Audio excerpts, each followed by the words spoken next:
The Revolutionary War's first shots were fired at Lexington and Concord in April 1775, marking the official start of the American Revolutionary War. These battles provided early insights into the military dynamics that would characterize the following conflict. General Thomas Gage, the British military governor of Massachusetts, had received orders from London to seize and destroy military supplies that the American patriots had stored in Concord. This move was intended to suppress the growing rebellion by depriving the colonists of the means to wage war. As Gage's troops set out on their mission, the American patriots, who had developed an efficient intelligence network, were already aware of the British plans. By the time the British troops reached Concord, most of the American supplies had been hidden or destroyed. The American militias, comprising local farmers and townsmen, were prepared to defend their territory. The initial confrontation occurred at Lexington Green early on the morning of April 19, 1775. A small group of American militias, led by Captain John Parker, faced a much larger British force. Though vastly outnumbered, the militia stood their ground. The first shots were fired here, although it remains unclear who fired the first shot. After the encounter at Lexington, the British troops continued their march to Concord. At Concord's North Bridge, a significant confrontation took place. A detachment of British soldiers was confronted by a larger force of 3,400 American patriots. Unlike the earlier skirmish at Lexington, the Americans at Concord were more organized and determined. The standoff quickly escalated into an exchange of gunfire, with the American forces gaining the upper hand and forcing the British to withdraw. As the British troops retreated from Concord back to Boston, the American forces continued to harass them relentlessly. This phase of the battle was marked using guerrilla warfare tactics, a strategy that would become a hallmark of the colonial defense. American militia fired at the retreating British from behind trees, stone walls, houses, and barns, effectively using the terrain to their advantage. This method of warfare contrasted sharply with the traditional formal battle tactics of the British Army, which were ill-suited for such irregular combat. The British regulars were equipped with the Brown Bess, a flintlock musket. While this weapon was standard use for the British Army, it was known for its unreliability at a distance greater than 100 yards. The inaccuracy of the Brown Bess made it poorly suited for the type of guerrilla warfare employed by the American forces, who could engage the British from concealed positions at varying distances. In contrast, the American patriots benefited from the supply of efficient small arms provided by France. These weapons allowed individual soldiers to aim and fire independently, rather than relying on coordinated volleys at the command of officers. This tactical advantage contributed to the significant casualties suffered by the British during their retreat from Concord. The effectiveness of these guerrilla tactics not only inflicted heavy casualties on the British forces, but also demonstrated the resilience and ingenuity of the American militias. The ability to mobilize quickly, utilize the local terrain, and engage in hit-and-run tactics would become a defining feature of the American military strategy throughout the Revolutionary War.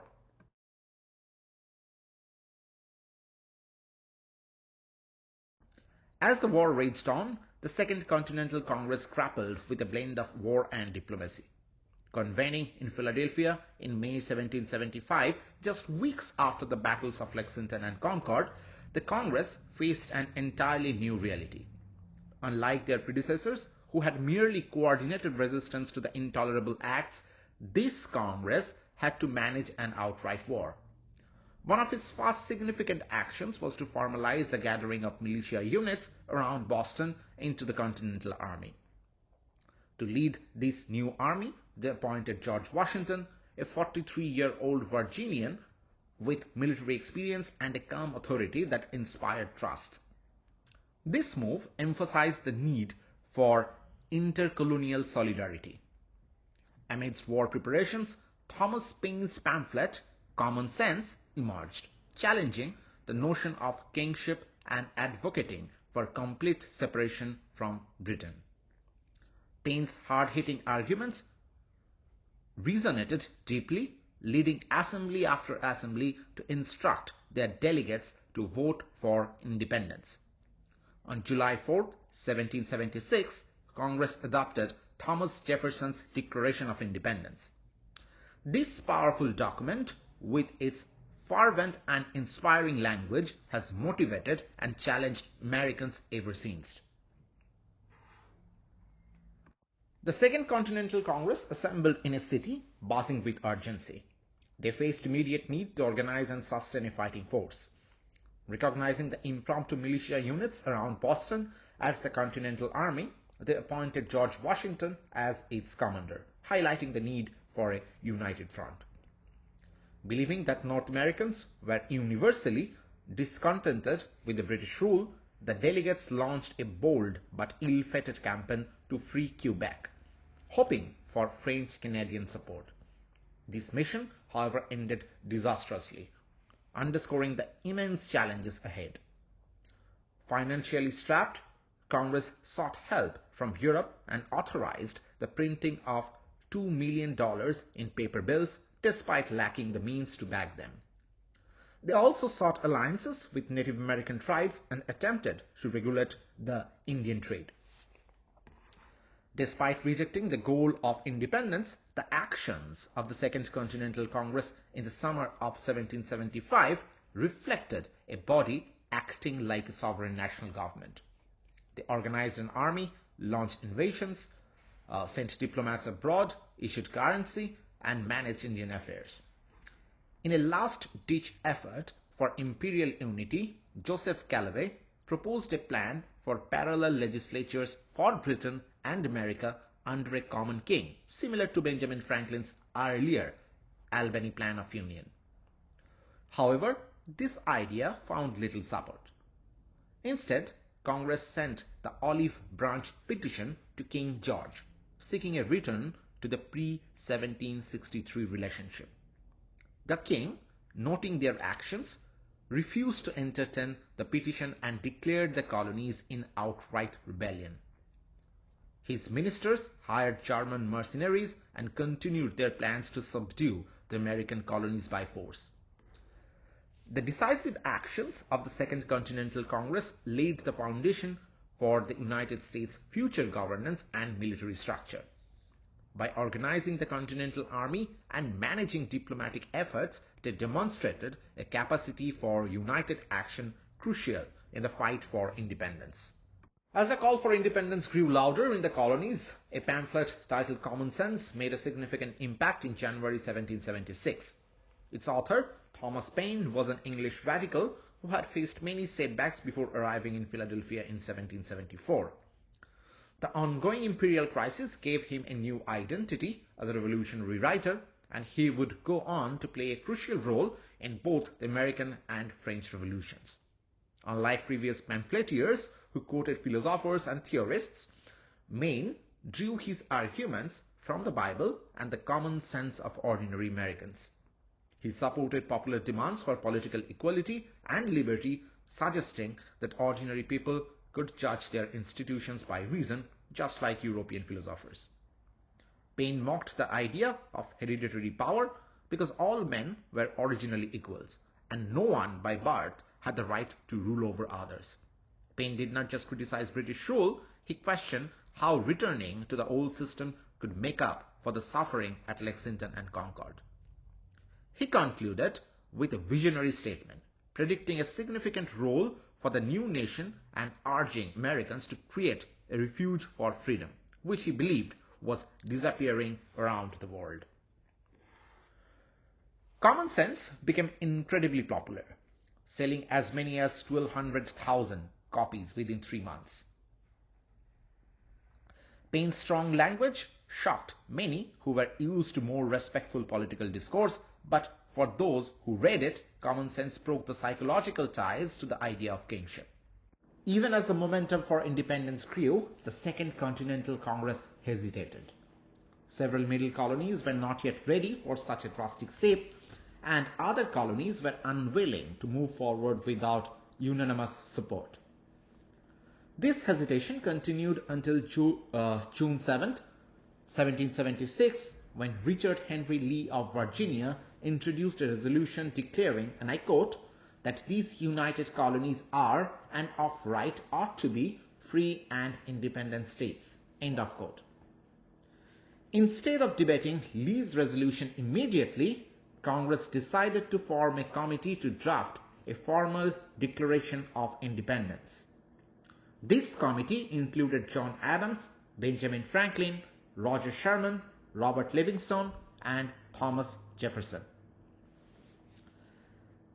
At the committee's request, Jefferson crafted a stirring draft of the Declaration of Independence. This document skillfully combined Enlightenment philosophy and the popular demands from the American crowds and legislatures. It began with the assertion that all men are created equal, emphasizing that everyone possesses the same God-given, unalienable rights. Jefferson argued that legitimate governments must respect these rights, and if they did not, citizens had the right to change their government. The committee made some revisions to Jefferson's draft and presented it to Congress, which had approved Lee's resolution on July 2nd. Congress further polished the document, clarifying and simplifying key passages. They also removed some of Jefferson's more controversial complaints, including the claim that the king had forced the slave trade upon the colonies and incited slaves against their masters.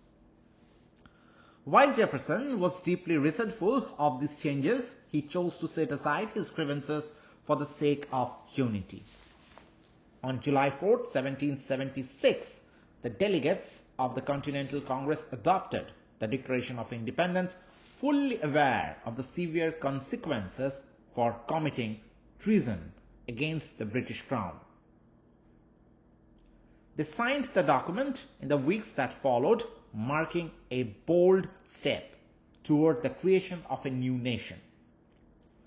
The Declaration of Independence is not just a historical document, but a profound statement of principles that had continued to inspire and challenge Americans and people around the world. Its assertion of equal rights and the right of the people to alter or abolish oppressive governments remains a powerful foundation for democratic ideals. Thomas Jefferson's assertion that all men are created equal did not imply that all people were identical. Instead, he believed that every person had an equal God-given right to a government that protected their life, liberty, and the pursuit of happiness. This belief did not extend to women whom Jefferson considered under the governance of their husbands. He recognized the conflict between his ideals and the institution of slavery, and although he questioned the intellectual capabilities of African Americans, he never denied their fundamental right to liberty. However, he believed these rights applied within political communities, and African Americans were excluded from the American political community in 1776. Jefferson envisioned a future where African Americans would gain their rights under a separate government once it was safe for whites. Consider the contradiction Jefferson lived with. His mansion, a testament of Enlightenment ideals of beauty and reason, was maintained by enslaved labor. This stark contrast between the ideals of liberty and the reality of slavery was a daily reminder of the unresolved tensions in the American society. During the American Revolution, the revolutionaries faced a massive challenge. They needed to win a war against the strongest military power in the Atlantic world and build a new government that would keep people's support. They worked on both tasks at the same time. But the immediate focus was on winning the war. Both sides faced serious military difficulties and they fought hard to win over undecided Americans whose support was crucial. On July 2nd, 1775, George Washington took charge of the Continental Army. By then, Washington had grown significantly from his earlier days fighting the French and Indians. Known for his strength and wisdom rather than brilliance, Washington brought maturity, good judgment, and experience to his new role. The soldiers around Boston were mainly militiamen who expected to return home once the crisis was over. Many people believed that these American militiamen, experienced and passionate about their cause, could easily defeat the king's professional soldiers. Washington knew this wasn't true. He understood that the British troops, with their strict discipline and training, were much better prepared for battle than the independent-minded militiamen. Washington's first major task was to create a professional army.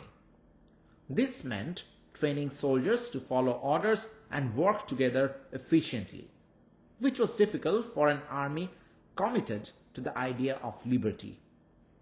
Washington and his officers worked hard to recruit soldiers by offering money and land. Even so, desertion was a constant problem and recruiting had to be ongoing.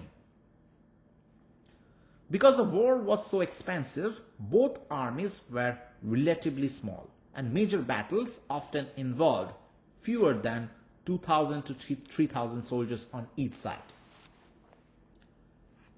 Each state had to provide a certain number of soldiers and local communities chose who would serve. These committees often relied on poorer people for the army while letting wealthier people pay others to take their place. As a result, the American army increasingly included young men who had few other options. Despite his worries about losing his men, Washington avoided the harsh British discipline, such as severe punishments for disobedience and strict rule against desertion. The Continental Army had to face. During the American Revolution, not everyone in the colonies supported independence. Many remained loyal to the British Crown, and their reasons for doing so were as varied as the people themselves. Let's dive deeper into who these loyalists were and why they stayed loyal to Britain. At the top of the loyalist hierarchy were the royal officials and governors. These individuals deeply committed to the British Empire's order and stability. They saw the empire as a well-established system of governance that provided justice and protection. For them, loyalty to the crown was a matter of upholding tradition and maintaining the social and political order. One prominent example was Governor William Tryon of New York. Tryon, who had a reputation for being a staunch defender of British interests, was deeply invested in maintaining British control over the colonies. His efforts to suppress revolutionary activities and support loyalist causes highlighted his commitment to the British Crown. Some wealthy merchants and economic elites preferred to stay loyal to Britain because their financial interests were closely tied to the British Empire. The colonies were a significant market for British goods, and these merchants were worried that independence would disrupt their lucrative trade relationship. Among the loyalists were members of the colonial elite, who feared that a republic would erode social hierarchies and traditional structures. They believed that British system, with its class distinctions and established order, was preferable to the uncertain outcomes of a revolutionary republican government.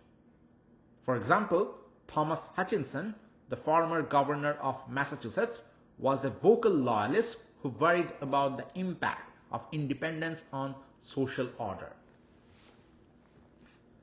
Groups like the Quakers and other pacifist sects who opposed all forms of violence found themselves at odds with the revolutionary cause. Their commitment to non-violence made it difficult for them to support a war against Britain, even if they had grievances with British rule. In the southern back country, some settlers remained loyal to the crown due to their distrust of the wealthy plantation owners who led the revolutionary cause. These settlers often felt marginalized and saw the British as a better alternative to the dominant elite who they believed were driving the rebellion for their own benefit. For many enslaved individuals, the British offered a promise of freedom which made them more inclined to support the crown. The British issued proclamations promising freedom to enslaved people who joined their ranks, hoping to weaken the American revolutionaries by encouraging slave rebellions. Similarly, Native American tribes such as the Iroquois Confederacy saw the British as a counterbalance to the expanding American settlers. In response to loyalists, the revolutionary states imposed severe penalties. Those who refused to support the new American governments faced heavy taxes, property confiscation, and even banishment. The American War of Independence ended with the fall of Cornwallis. Cornwallis's decision to make Yorktown his base in August 1781 was a critical error.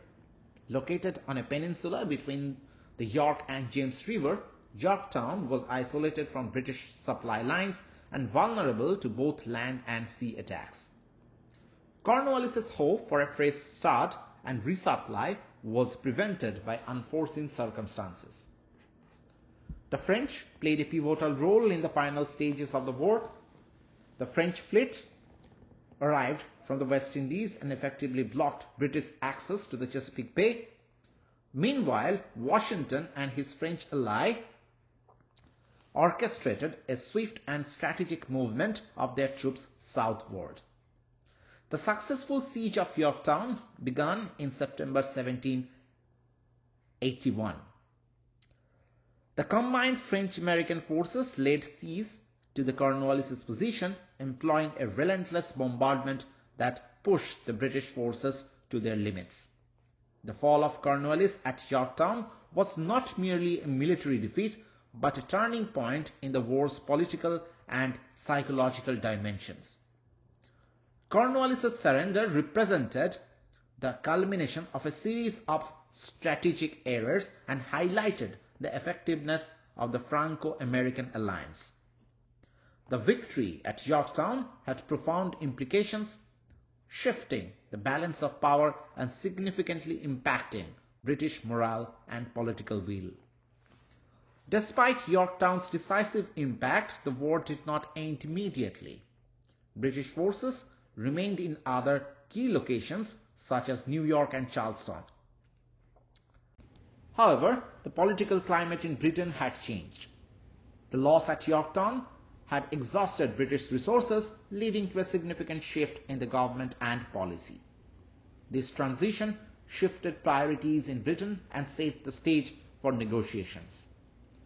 The peace negotiations, conducted primarily in Paris, involved complex diplomacy. Benjamin Franklin, John Adams, and John Jay represented the American side, working to secure favorable terms. The negotiations were lengthy, involving intricate discussions and compromises. On November 30, 1782, the preliminary Treaty of Paris was signed. Britain formally acknowledged American sovereignty, a crucial step for the new nation. The treaty established the United States boundaries extending from the Canadian border to the Mississippi River and from the Great Lakes to the 31st parallel north of Florida. This vast territory was a significant gain for the fledgling nation. Both sides agreed to honor pre-war debts, and the United States pledged to request the return of loyalist property. This provision was largely symbolic and often ignored. The Treaty of Paris marked the formal end of hostilities and the recognition of American independence. However, it also highlighted the complexities of international diplomacy and the need for pragmatic concessions. The treaty's boundaries were favorable but left unresolved issues, particularly concerning Native American lands.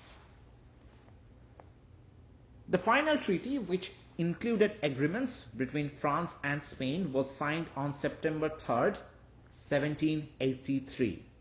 Spain regained Florida, and the final agreements were completed. The British evacuation of American soil saw the departure of Loyalists and African Americans seeking new lives.